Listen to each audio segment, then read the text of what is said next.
ये देखिए खिलजियों के सरदार। समझ नहीं आता ये दिल्ली से गजनी क्या सिर्फ खाने और सोने के लिए आए हैं? शरीफ पाशा ये हमें लेने आए हैं। इनका इरादा है कि हम सब मिलकर दिल्ली सल्तनत पर हमला कर दें। या खुदा, तो अब सरदार दिल्ली के सुल्तान बनना चाहते हैं? सल्तनत से बगावत करेंगे? बगावत नहीं, सारा मसला ख्वाहिशों का है। जी। कब तक हम सल्तनत की खिदमत करते रहें? कब तक? हाँ, अब हम तो सल्तनत का तख्त चाहते हैं। कौन है ये गुस्ताख?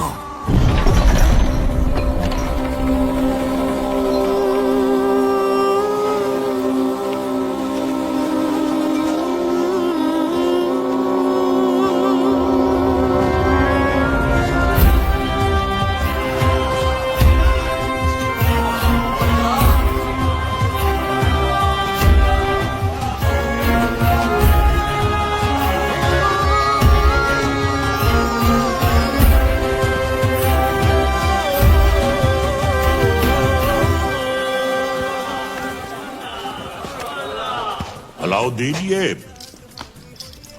क्या उठा कर लिया है?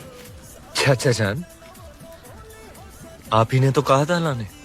अब हम पर यह वक्त आ गया है कि हम इनसे शुतुरमुर्ग लाने की फरमाइश करेंगे। हमें कुछ याद नहीं है। लेकिन अलाउद्दीन कुछ नहीं बोलता। चाचा जान, हम आपकी इतनी इज्जत करते हैं, आपने एक पर मांगा, हम पूरा शुतुरमुर्ग लिया। पर हाँ, याद आया। शहजादी मेहरू के लिए। ओह, मेहरू के लिए। मेहरू बेटे। मेहरू बेटे। जी अबूजान। देखो हमने तुम्हारे लिए तोहफे में क्या मंगवाया है। शुतुरमुर्ग। हमारी जान आप पर कुर्बान अबूजान। हमारी भी। तुमने हमारी बेटी की ख्वाहिश पूरी की है, इसके एवज में हम तुम्हें इनाम देना चाहेंगे। क्या चाहिए बोलो। आपकी ख्वाहिश पूरी करने के लिए हमने अपनी जान खतरे में डाल दी। अब हमें आपकी जान चाहिए।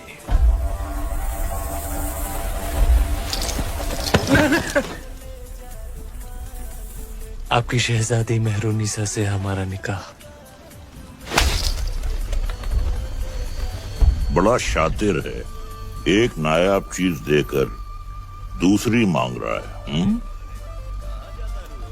अल्लाह की बनाई हर नायाब चीज पर सिर्फ अलाउद्दीन का हक है। कौन कहता है?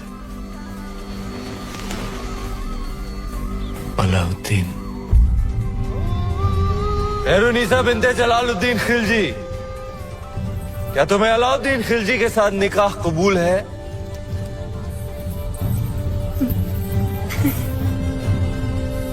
कबूल है।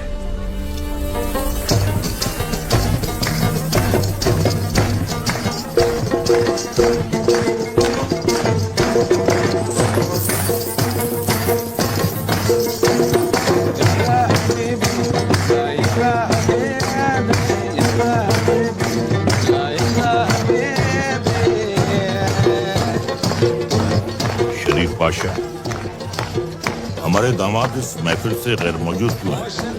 उनसे कहिए हमने तलब किया है। जी, अभी बुलाते हैं। अलाउद्दीन, अलाउद्दीन,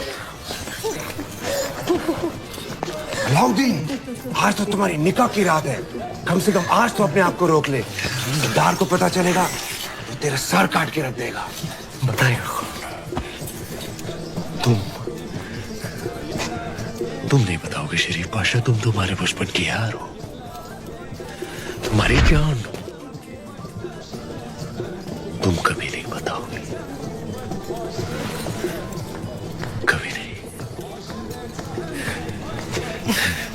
कभी नहीं।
उस रात अलाउद्दीन का वहशीपन देख दोनों कांप उठे थे। धरती पर मेहरुनिसा और आसमान में चांद। हर नायाब चीज पर हक रखने वाला अलाउद्दीन बेखबर था कि वहां से हजारों मील दूर समंदर के उस पार इस दुनिया की सबसे नायाब खूबसूरती थी सिंघल की राजकुमारी।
तीर सही निशाने पर लगा आपका।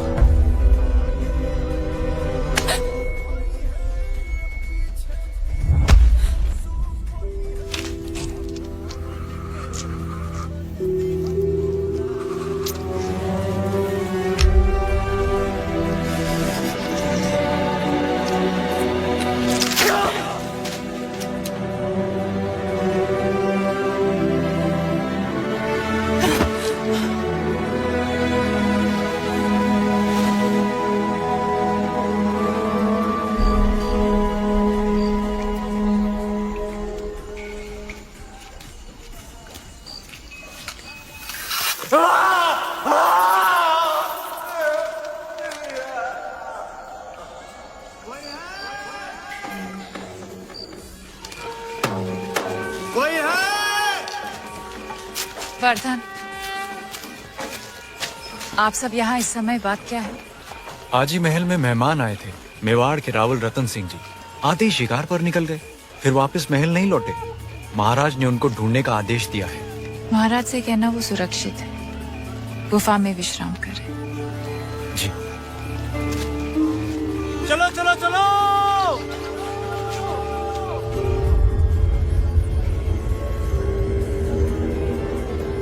उन मोतियों का मोल जानते हैं हम। इतने ही खुश हो गए थे तो 2-4 गांव लिख देते। वो हार देने की क्या जरूरत थी? कहना क्या चाहती है? यही कि हमें वो हार वापस चाहिए। ब्याह में दामाद का मान समझकर आपको भेंट किया था और आपने इस तरह लुटा दिया। आप चिंता ना करें, हम वैसा ही हार बनवा देंगे आपके लिए। तो क्या आप समुंदर पार जाएंगे वो मोती लाने? सिंघल के मोती थे। अब ना कभी वैसे मोती आएंगे ना वैसा हार बनेगा।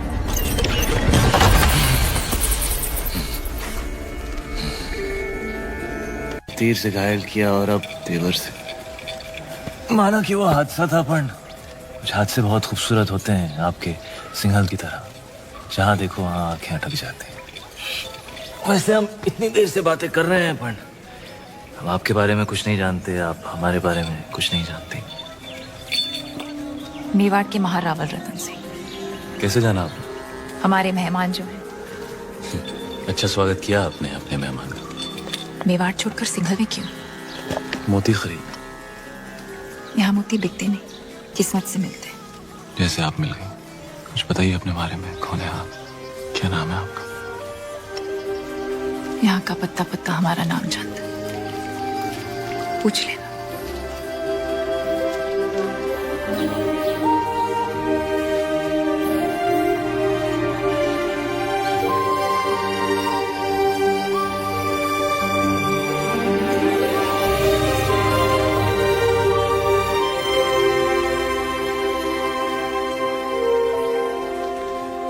सिंघल की राजकुमारी है वो, पद्मावती।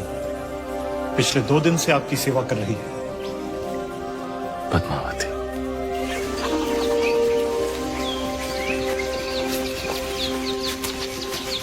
क्षमा मांगते हैं रतन सिंह जी, सिंघल में आपका ठीक से स्वागत तो कर नहीं पाए और आते ही पद्मावती ने आपको घायल कर दिया। बहुत बड़ी भूल हो गई हमारी बेटी से। भूल हमारी थी गंधर्व सिंह जी, पद्मावती की नहीं। शिकार करते हुए हमारी नजर उन पर पड़ी, हम ही दबे पांव उनके पीछे पीछे गए और तीर भी हमें ही लग गया। चलिए हम आपको लेने आए हैं, वापस महल में पधारे। महलों में तो बहुत रह लिए, यहाँ की सादगी हमें बहुत अच्छी लग रही है। अगर आपको बुरा ना लगे तो हम कुछ दिन यहीं रहना चाहेंगे। रतन सिंह जी, मेहमान बनकर आप आए थे यहाँ, अब लगने लगा है हमारे परिवार का हिस्सा है। हम चाहते हैं कि आप सिंघल से मोती लेकर जाएं, गाँव नहीं।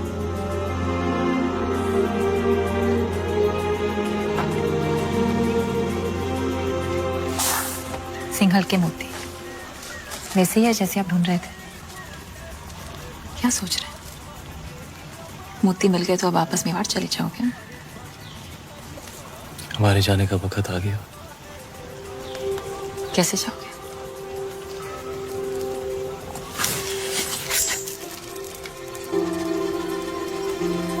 खाओ जो नहीं बोला। हमारे साथ मेवाड़ चलेंगी पद्मावती, हमारी पत्नी बनकर।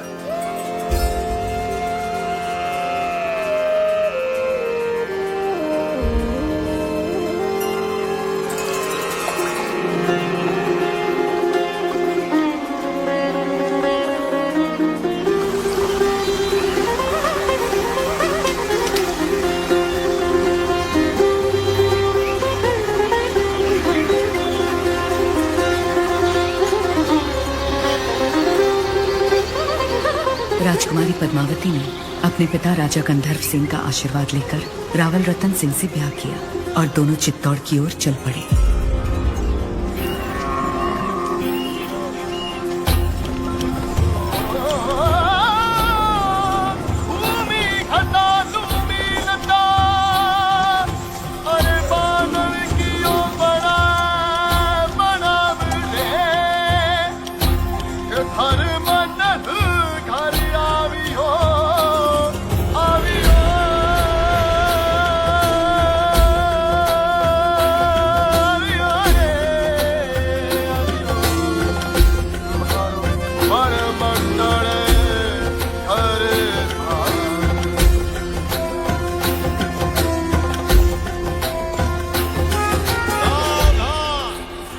कमल दिवाकर, रघुकुल सूरज, मेवाड़ प्रभाकर महारावल रतन सिंह जी दरबार में पधार रहे हैं।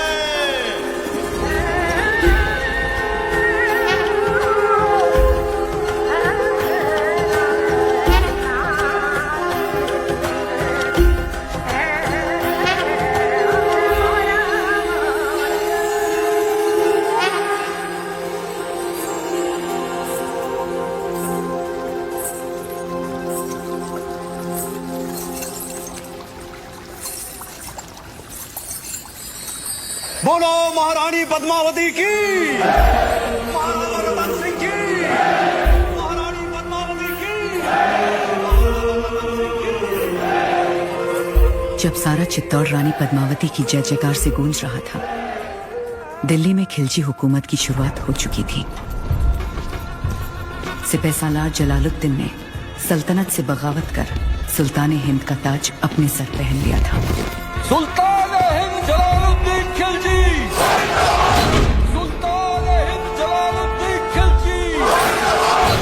लेकिन उस वक्त भी अलाउद्दीन की नजर हिंद के उस नायाब तख्त पर ही थी। ये तख्त और ताज जितने सुनहरे लगते हैं उतने नोकीले भी हैं।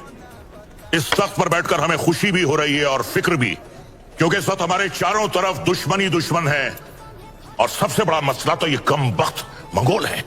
सुल्तान, इस वक्त उन खूंखार मंगोलों से जंग में जीतना नामुमकिन है। उनके मुकाबले हमारी फौज आधी भी नहीं। लेकिन हमारा हौसला उनसे दुगना है। तो क्या आप लड़ेंगे उन मंगोलों से? खिलजियों के खातिर तो खुदा से भी लड़ सकता है अलाउद्दीन। अपने हौसलों को इतना भी बुलंद मत करो अलाउद्दीन, जिसके बोझ तले तुम खुद ही दफन हो जाओ। गुस्ताखी माफ हो, लेकिन अब तक वो मिट्टी ही नहीं बनी जो अलाउद्दीन को दफन कर सके। हमें तुम्हारे ये खोखले दावे नहीं, सिर्फ और सिर्फ फतेह चाहिए। हम जाएंगे मंगोलों से लड़ने। सुल्तान, आपका यकीन ही हमारी फतेह है।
मंगोल जैसे ताकतवर दुश्मन पर फतेह हासिल कर अलाउद्दीन ने दिल्ली सल्तनत का दिल जीत लिया था और दूसरी ओर रानी पद्मावती ने चित्तौड़ को अपना बना लिया था। सूरज बैसा संभल के, थारे घूमरे दिन गए, कमर में लचक आ जाएगी। अब तो रानी सा करेगी घूमर, कल गौरी पूजा के बाद। छोटी रानी सा घूमर रो रंग चोखो जमना चाहिए। रंग तो जमेगा ही सूरज भाई सा, क्योंकि कल ढोल हम बजाएंगे। अंदाता हुकुम। कुंवर भाई सा फिर बोलो तारो बड़ बोलो बेटो बीच में। ढोल बजाना तो दूर की बात बादल, घूमरे बखत रानी वास में हुकुम रे सिवा कोई मत आ भी नहीं सकता। छोरा, तू अपने ब्याह में जी भर के ढोल बजा लीजिए। रावल साहब पधार रहे हैं। सब मिलके नई दुल्हन को सता रहे हैं।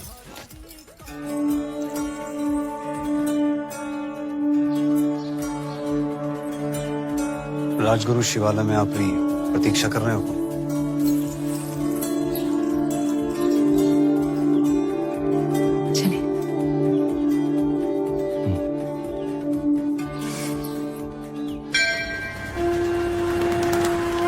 पधारो हुकुम। पद्मावती, आप हैं मेवाड़ के मार्गदर्शक और हमारे राजगुरु आचार्य राघव चेतन जी। हमारे सभी प्रश्नों के उत्तर यही देते हैं। हमारी राजनीति भी इन्हीं की देन है। आशीर्वाद लीजिए।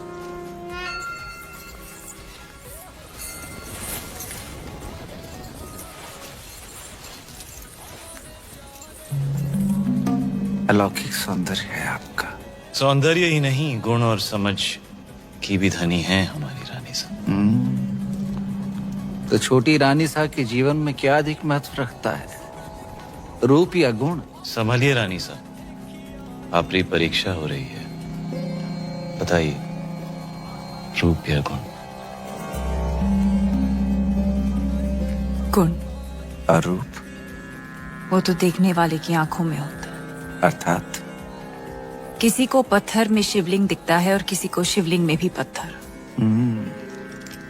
जीवन का वर्णन 3 शब्दों में। अमृत, प्रेम और त्याग। प्रेम क्या है? ईश्वर की आंख में उभरा हुआ खुशी का आंसू। आंसू क्या है? सुख और दुख की हद। सुख क्या है? ब्रह्म। सुना है युद्ध नीति की भी जानकार है। जी। रणभूमि में सबसे बड़ा शस्त्र क्या है? हिम्मत। जीवन में सबसे कठिन घड़ी? परीक्षा के बाद परिणाम की। और सबसे बड़ी भेंट? आशीर्वाद।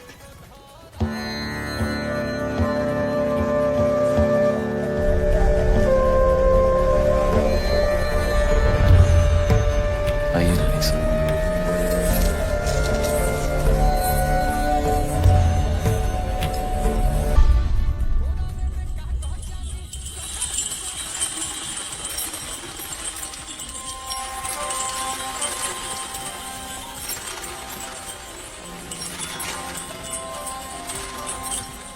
किस्मत देखिए हमारी, गए थे सिंगल मोती लेने और आप हाथ लग गई। हमारी भी किस्मत देखिए, हिरण का शिकार करने गए थे और शेर गले पड़ गया। हम आपको सिंघल का हर सुख देना चाहते हैं, बस एक चीज नहीं दे सकते। इस रण में हम आपको समंदर नहीं दे सकते। वो भी तो है आप प्रियंका। रे रे रे मेवाड़ी रंग चढ़वा लागे है जबान पर, दिल पे चढ़ के। जबान क्या चीज है?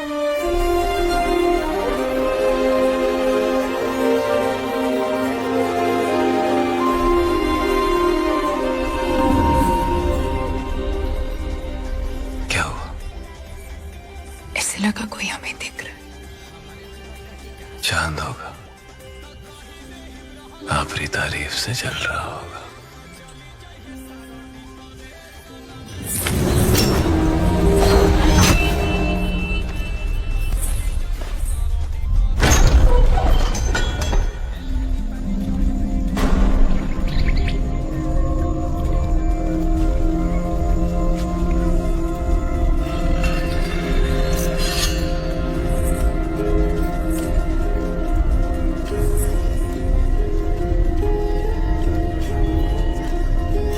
कौन हो सकता है? चंदन की खुशबू आ रही है और ऐसी खुशबू पूरे चित्तौड़ में एक ही आदमी लगाता है।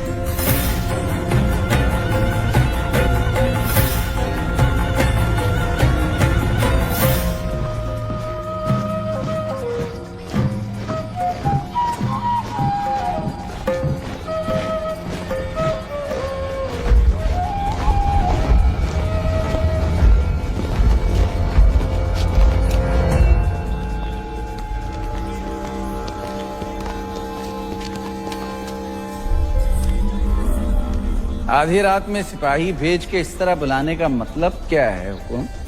एक अपराधी को सजा देनी है राजपुत। बस इतनी सी बात है।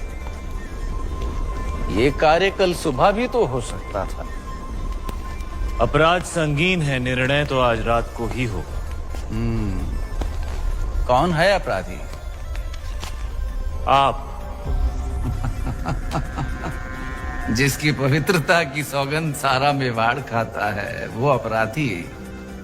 जिसने रावल रतन सिंह को सिंहासन पर बैठना सिखाया है वो अपराधी। ऐसा क्या अपराध हुआ है हमसे हुकुम? जब रावल अपनी रानी सा के साथ एकांत में थे, उन पलों को देखने की हिम्मत की है आपने। मनगढ़ंत। प्रमाण क्या है? सुजान सिंह, हुकुम।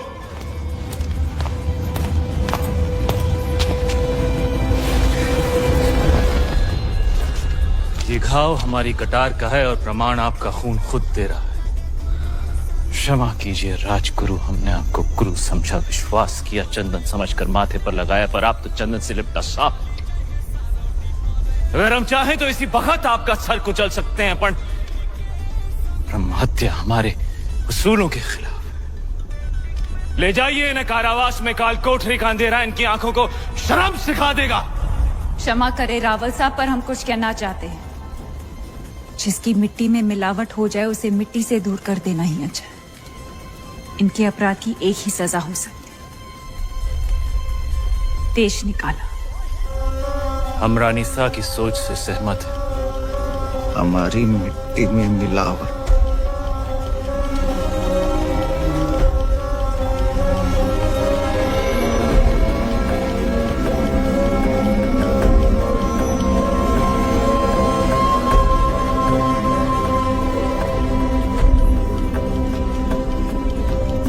लो पी ली हमने अपमान की आग, लेकिन इस आग में जलकर चित्ता और राख हो जाएगा।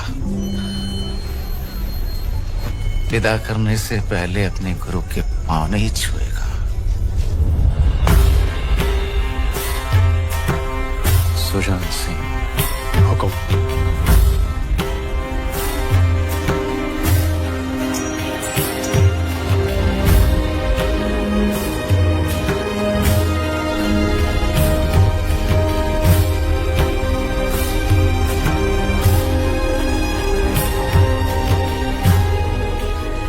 जा रहे हैं इस मिट्टी से दूर, लेकिन पूरे मेवाड़ को घुटने टेकने पर विवश नहीं किया तो मान लेना राघव चेतन इस संसार में था ही नहीं। एक विचार था जो हवा में विलीन हो गया।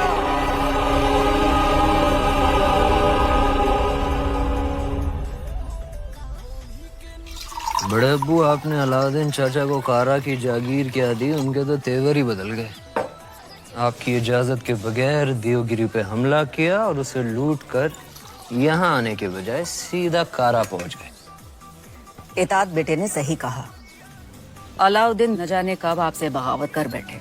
मैदान जंग में अलाउद्दीन अपनी तलवार चलाता है बेगम, और हम यहाँ बैठे बैठे सिर्फ अपनी जबान। बड़े अब्बू, हम बस इतना ही कहना चाह रहे हैं कि आप उन पर नजर रखिए। हमारी नजर में अलाउद्दीन सिर्फ हमारे खजाने की चाबी है, बस। हम कल ही करा जाते हैं। वो देवगिरी लूट कर आया है, हम उसको लूट कर आते हैं। सुभान अल्लाह, लाजवाब है तुम्हारा हुस्न, जिसने इन लोहे की जंजीरों को भी कीमती बना दिया। फिक्र मत करो, तुम हमारे हरम में बहुत खुश रहोगी सीताए। गुलाम हो तुम, सुल्तान नहीं। देवगिरी की राजकुमारी को तुम क्या खुश रखोगे? वल्लाह, हमारे इतने जुल्म करने के बावजूद भी इतना गुरूर। कायल हो गए हम तुम्हारे।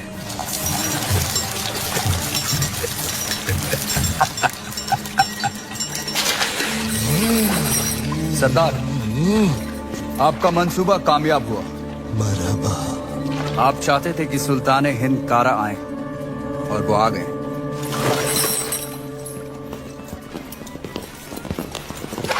खिलजियों का परचम बुलंद रहे। यकीनन बुलंद रहे। ये अलाउद्दीन सुल्तान हिंद का इस्तिकबाल करता है। खुशबाश, खुशबाश। खुशी भी हुई और हैरत भी। आप बगैर इत्तला किए अचानक कारा में कैसे? यही सवाल तो हम तुमसे पूछना चाहते हैं। देवगिरी लूट के सीधे दिल्ली आने के बजाय तुम यहाँ कारा में कैसे? तो क्या सुल्तान हिंद को अब हम पर एतबार नहीं रहा? ये सारा खजाना देवगिरी से लूट कर आप ही के लिए तो लाए हैं। ये पत्थर। नायाब, ये तोहफा हमने खुद को दिया है।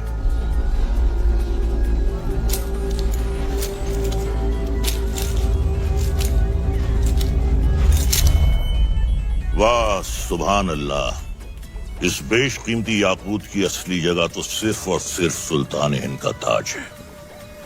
लेकिन तुम मायूस ना हो अलाउद्दीन, हम भी तुम्हारे लिए एक बहुत ही नायाब तोहफा लेकर आए। ये गुलाम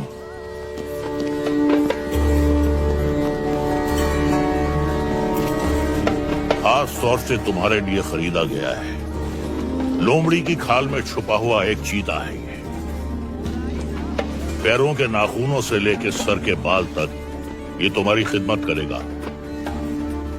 आजमा कर देख लो। ले सकते हो जी हुजूर। इन दोनों की जान ले लो। इन दोनों अरे भाई ये दोनों मेरे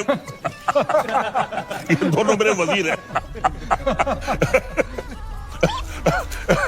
ये मजाक छोड़ो। अलाउद्दीन, हम चाहते हैं कि तुम अपनी फौजों का रुख दक्कन की जानिब मोड़ो।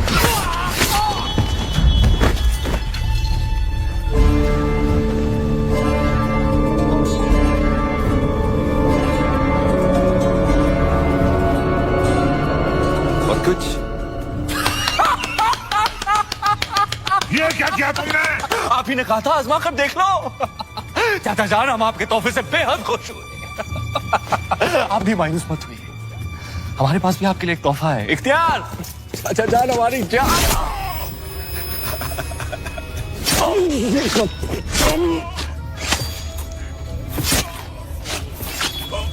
बुलंद है।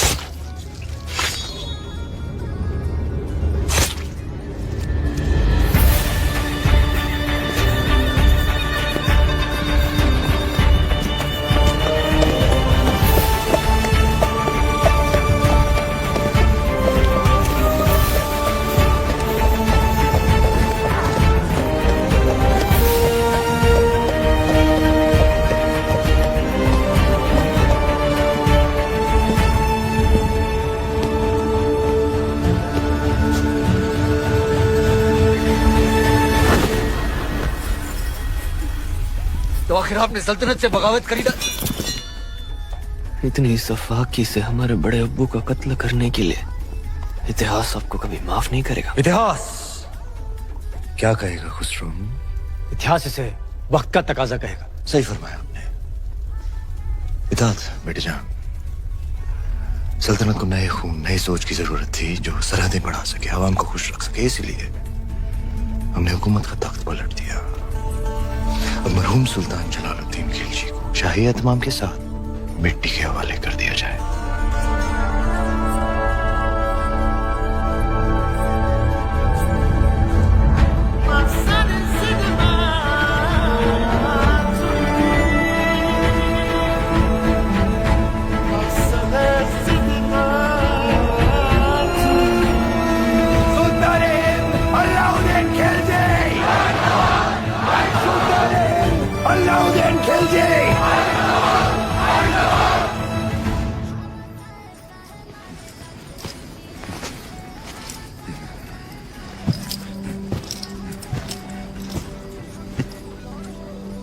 हम सुल्तान बन गए। ये वही नया पत्थर है जो तुम्हारे अब्बू ने हमसे छीना था। आज हमने उनसे उनका तख्त छीन लिया। ये दस्तूर है हर सल्तनत का। एक और दस्तूर है सुल्तान की खिदमत में तस्लीम पेश करने का।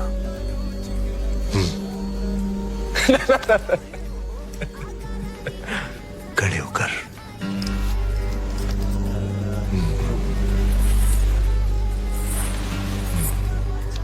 सुल्तान की अजमत कायम रहे।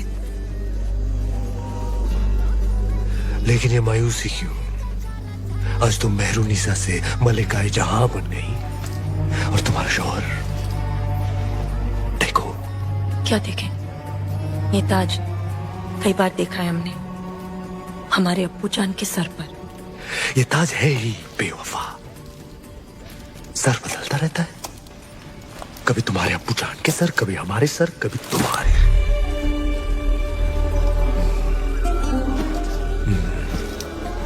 आओ इस अजीम खुशी के मौके पर अपने सुल्तान को बेपनाह मोहब्बत करो।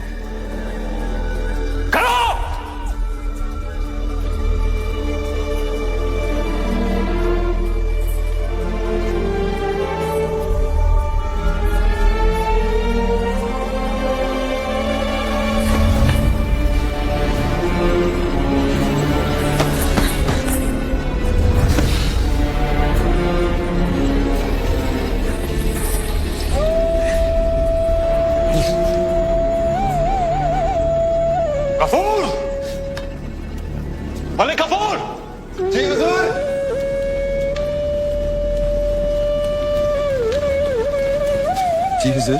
ये धुन सुनाई दे रही है तुम्हें या सिर्फ हम सुन रहे हैं? सुनाई दे रही है। कौन है ये जो बेवक्त बांसुरी बजा रहा है? आप कहीं तो खामोश कर दे। नहीं नहीं, नायाब है इसके सुर। सिकल पेश किया है। जी हुजूर। और कोई खिदमत?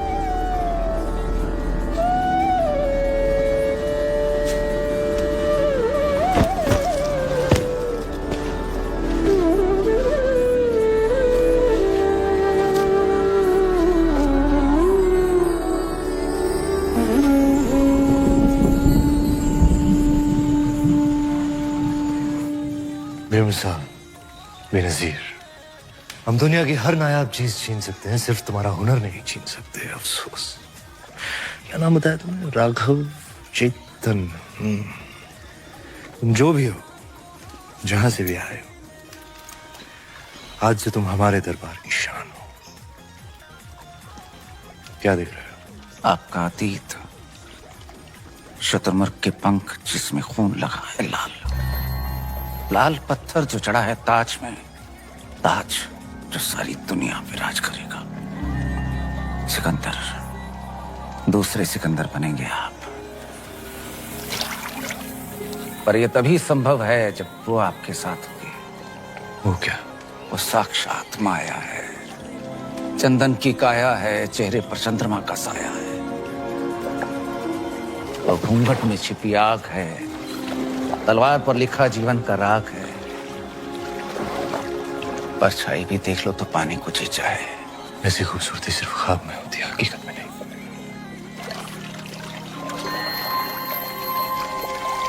दावा है हमारा, एक बार देख लेंगे तो कुछ सूझेगा नहीं उसके सिवा। कुंजी है आपके भाग्य की, वो अगर आपको मिल गई तो मेवाड़ आपका, हिंद आपका, दुनिया आपकी, स्वर्ग आपका। वो नहीं तो कुछ भी नहीं। पत्थर है पारस का, छू लिया तो दुनिया सुनहरी हो जाएगी आपकी। नायाब है पर उसे पाना उतना ही नामुमकिन। किस्मत है अलाउद्दीन का नाम बताओ। चित्तौड़ की महारानी पद्मावती।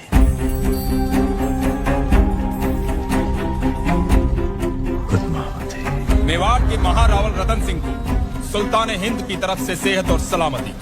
हमारी सालगिरह के मौके पर आपके नाम ये दावतनामा। आप अपने खानदान के साथ आए, हमारे हाथों से 2 निवाले खाएं, हमारी मेहमान नवाजी का एहसान उठाएं, ताकि बाकी राजाओं की तरह आप और आपका मेवाड़ सिकंदर सानी की तलवार के साए में महफूज रहे।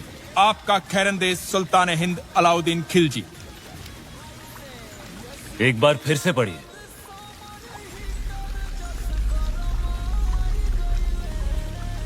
सुल्तान हिंद की तरफ से आप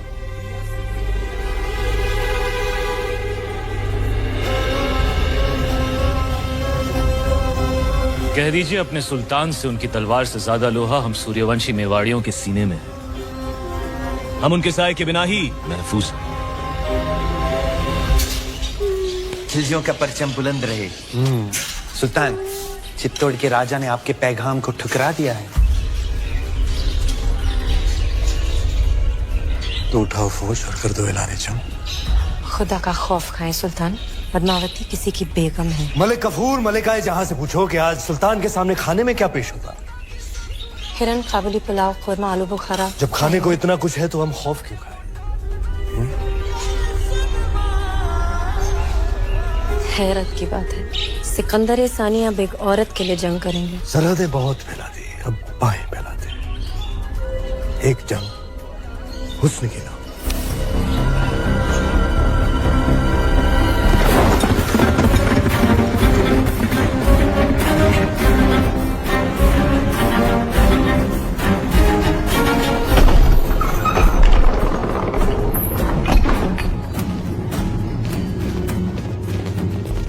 ताई बात है तेजवीर, सवेरे सवेरे सीमा छोड़कर अचानक गढ़ पर क्यों आ गए?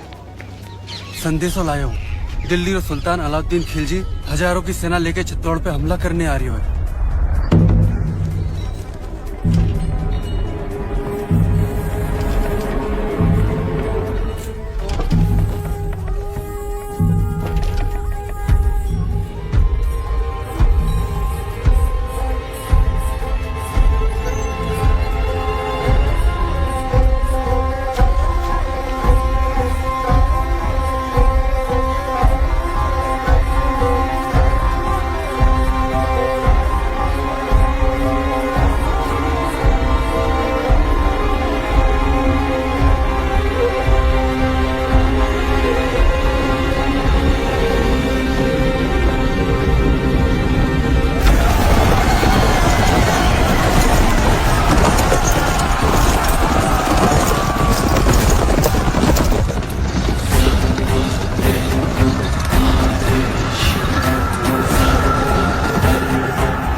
सेना आज शाम तक चित्तौड़ पहुंच जाएगी। जानते हैं, हम उनका स्वागत राजपूती घाट से करेंगे। सेना को सावधान कर दीजिए, भंडारे अनाज से भर दीजिए। प्रजा बहुत डरी हुई है हुकुम। डरने की कोई बात नहीं है। तलेठी में जितने भी गांव हैं, वहां से सभी औरतों और बच्चों को गढ़ पे ले आइए। सुजान सिंह से कहिए कि जाके सभी राजाओं से मिले और समझाए उन्हें, यही मौका है। अगर हम सब एक हो गए तो अलाउद्दीन खत्म, वरना एक एक करके हम सब खत्म। हुकुम।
मलिक, अब तो ये जंग जायज हो गई। बेशक सुल्तान।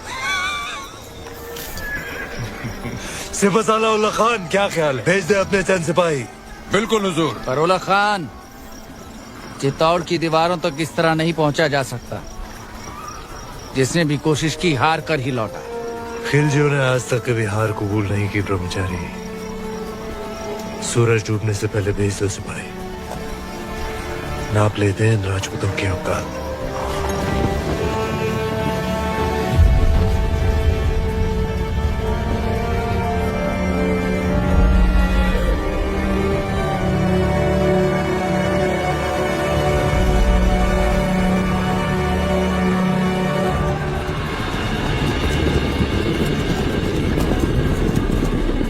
ये उनकी चंद सैनिक भेजने वाली रणनीति समझ में नहीं आ रही हुकुम।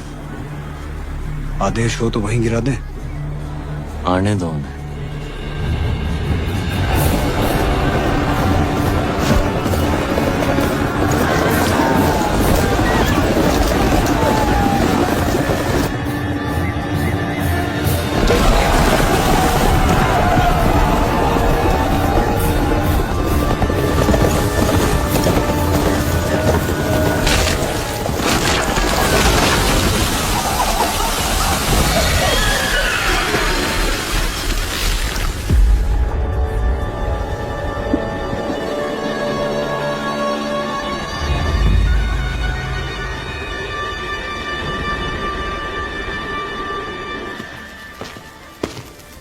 सुल्तान, आपने हमें याद किया।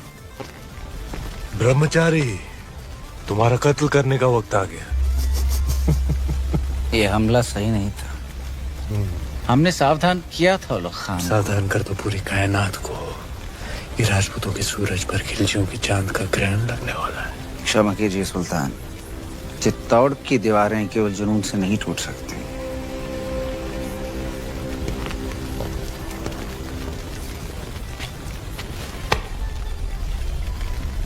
इसी जुनून से हमने आधा हिंदुस्तान फतेह कर लिया। ये चित्तौड़ की दीवारें हमें क्या रोकेंगी? मसला वो नहीं है। मसला ये है कि पद्मावती उतनी नायाब नहीं हुई तो जितने भी सिपाही आज शहीद हुए हैं, हम तुम्हारे उतने ही टुकड़े करेंगे ब्रह्मचारी। सुल्तान की भूख बढ़ रही है। अच्छा, खाना हाजिर किया जाए।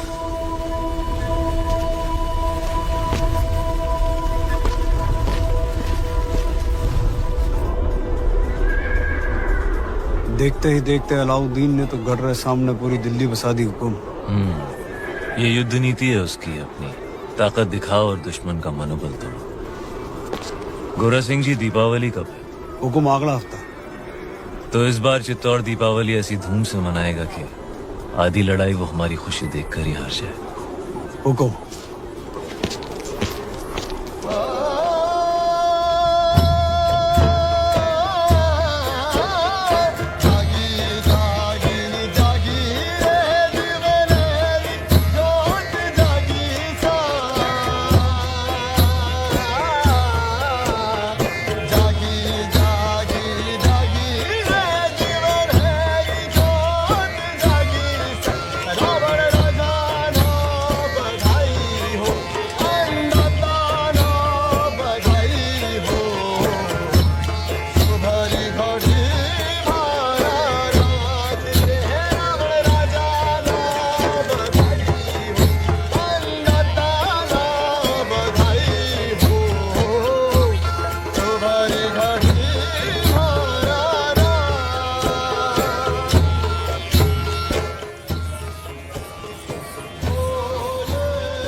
बड़ी रानी साहब यहाँ अकेली क्यों बैठी हैं? पूरा चित्तौड़ दीपावली मना रहा है, सब आपकी प्रतीक्षा कर रहे हैं। पर्दा पड़ गया है सबकी समझ पर। यहाँ शत्रु घेरा डालकर बैठा है और हम दीपावली मना रहे हैं। आप उसे शत्रु क्यों समझ रही? यूं समझ लीजिए कि चित्तौड़ ने नया चौकीदार बिठा रखा है। ना जा सकता है, ना भीतर आ सकता है, बस पहरा दे सकता है।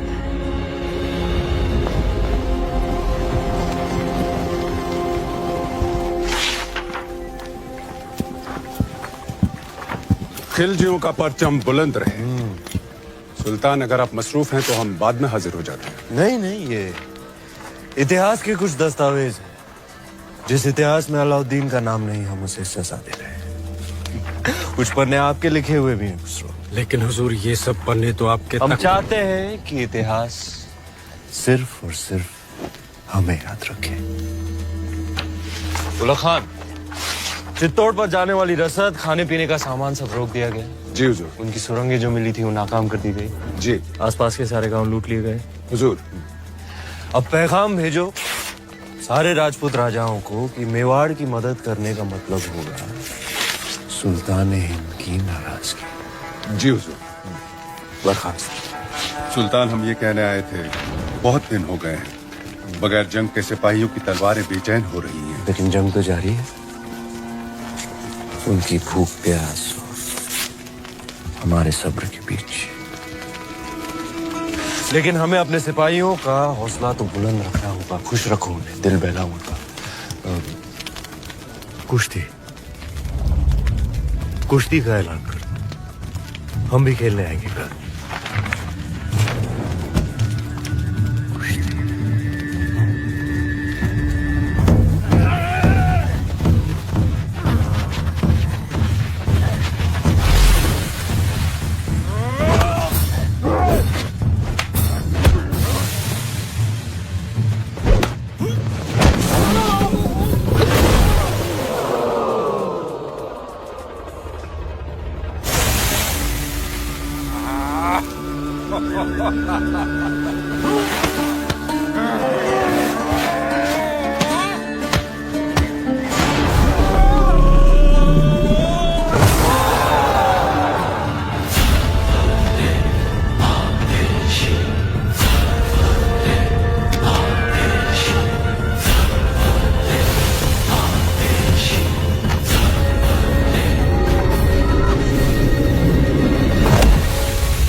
खुशी, शाम को कुश्ती और रात में रवाब और शबाब।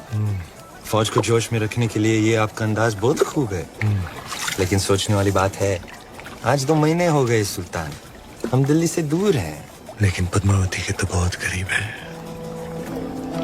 बिन्ते दिल मिस्रिया में मिस्र की हसीनाओं की तरह।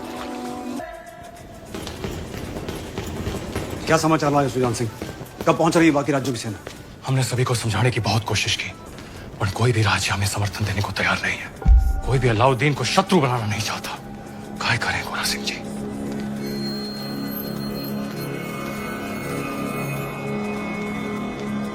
युद्ध रो ऐलान कर दो गोरा सिंह जी। हुकुम, दोबारा सोच लीजिए हुकुम। फैसला हो चुका है, अब चित्तौड़ अपनी लड़ाई खुद लड़ेगा।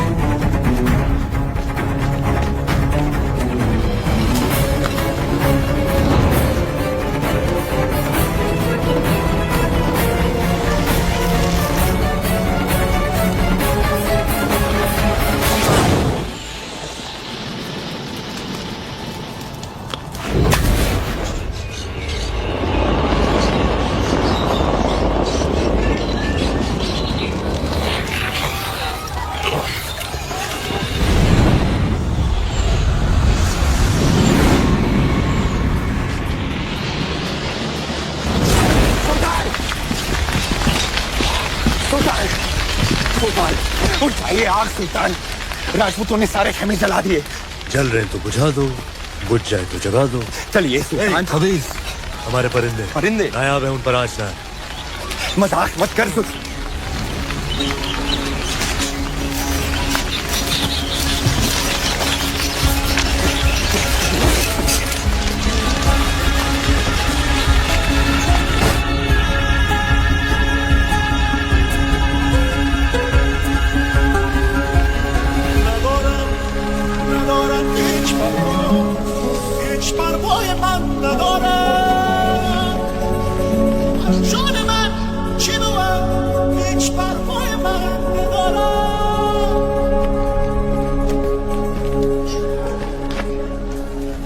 खिलजियों का परचम बुलंद रहे। फौज में बेचैनी बढ़ रही है सुल्तान। आप तो जानते ही हैं सारे खेमे, अनाज, साजो सामान सब जलकर खत्म हो चुका है। इन मुश्किल हालात में बिना पानी के फौज बेहाल है। आपसे इल्तिजा है हुजूर, आप फौज के साथ एक बार मिल लें। फौज बगावत पर उतर आई है सुल्तान।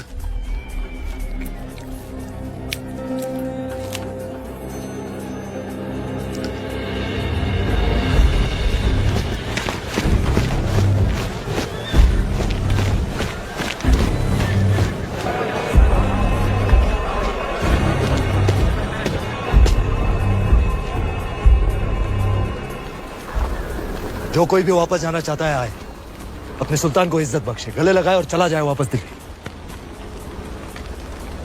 उल्ला खान,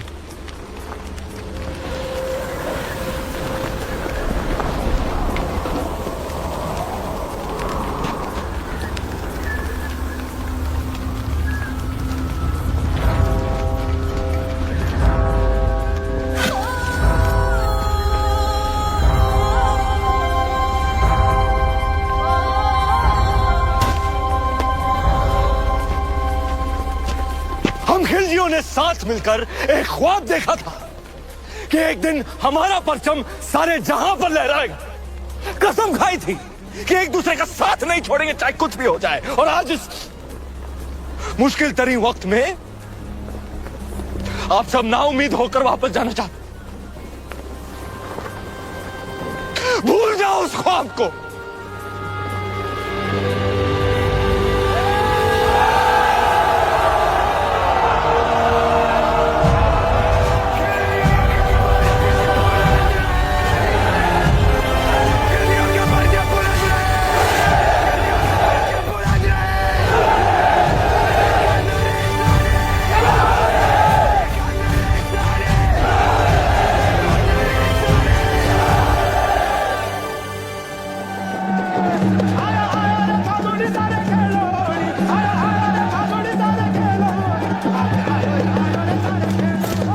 हुकुम, होड़ी री बधाई। आपने भी गोरा सिंह जी, आपने भी। अभी अभी भंडारे से होकर आ रहे हैं। अब कुछ ही दिनों का अनाज बाकी है। पर ये बात आपकर हमारे बीच ही रहनी चाहिए, हमारे लोगों तक कभी ना पहुंचे। पर अब हमारी मुश्किलें बढ़ती जा रही हैं हुकुम। मुश्किलें तो दुश्मन के लिए भी बढ़ेंगी। जब आसमान आग बरसाएगा, अलाउद्दीन पिघलेगा। बस कुछ ही दिनों की बात है। अब जाए होली खेलें, हम भी छोटी रानी साहब को उनकी पहली होली की बधाई देकर आते हैं। सच्चाई को अनदेखा ना करें हुकुम, बात चिंता रही है। भूल गए आप गोरा सिंह जी, चिंता को तलवार की नोक पे रखे वो राजपूत जो अंगारों पे चले फिर भी मूंछों को ताव दे, वो राजपूत रेत की नाव लेकर समंदर से शर्त लगाए, वो राजपूत और जिसका सर कटे फिर भी धड़ दुश्मन से लड़ता रहे, वो राजपूत। सुल्तान, सुल्तान, भाखड़ा गए हैं ये लोग। जहाँ हवा में आपका खौफ होना चाहिए वहाँ ये रंग उड़ा रहे हैं। रंग तो उड़ेंगे ही चित्तौड़ में। आज होली जो है, लोग एक दूसरे को रंग लगाकर अपना प्रेम प्रकट और दुश्मन को दोस्त बनाकर गले लगाते हैं। जी हुजूर। तो हम भी जरा खेल लेते हैं दुश्मन के साथ, रंग से या तलवार से। ये मौसम हमारा दुश्मन बन जाए इससे पहले भेज दो किले पर सुलह का सफेद परचम। चित्तौड़ से सुलह? चेहरे से रंग क्यों उड़ गया ब्रह्मचारी? बिल्कुल नहीं, हम आज ही संदेश। तुम नहीं जाओगे, मलिक कफूर जाएगा। जी। आज होली है, कोई हमें भी रख दो।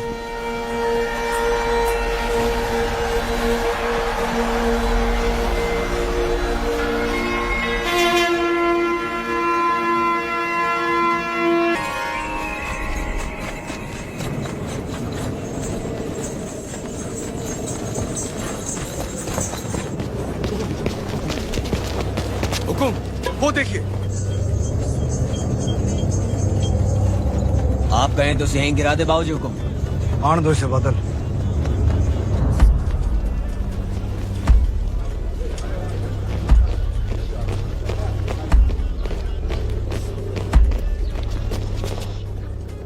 ये मलिक कफूर है हुकुम, अलाउद्दीन रो खास, उसकी बेगम ही समझिए। महारावल रतन सिंह को सुल्तान हिंद का सलाम। समझ चुके हैं हम मेवात की मगरूर राजपूतों के ना सर झुकते हैं ना तलवारें। हम आपके बुलंद हौसले की दाद देते हैं और आपकी तरफ दोस्ती का हाथ बढ़ाते हैं। दिल्ली वापस लौटने से पहले एक बार आपकी चित्तौड़ की मेहमान नवाजी से रूबरू होना चाहते हैं।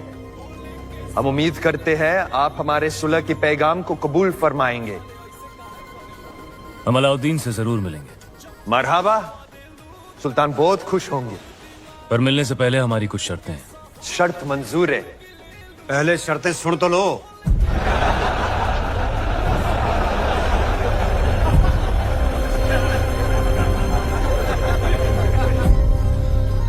ये सुलह का प्रस्ताव षड्यंत्र भी तो हो सकता है। हो सकता है। तो फिर सुल्तान को गढ़ पे आने का न्योता क्यों दिया? हमने उसके प्रस्ताव को माना भी और ठुकराया भी। वो कैसे? 2 शर्तें रखी हैं हमने। पहली कि शाही फौज वापस दिल्ली जाए, और दूसरी कि अगर उसे हमसे मिलना है तो उसे गढ़ पर आना होगा, अकेला, निहत्था। अगर उसने अपनी शर्त मान ली तो? जो आदमी दिल्ली से आके तपते रण में 6 महीनों से बैठा है, वो अपनी शर्त मानेगा ही मानेगा। हमें नहीं लगता। भगवान राम को भी कहाँ लगा था कि रावण साधु के भेष में आएगा।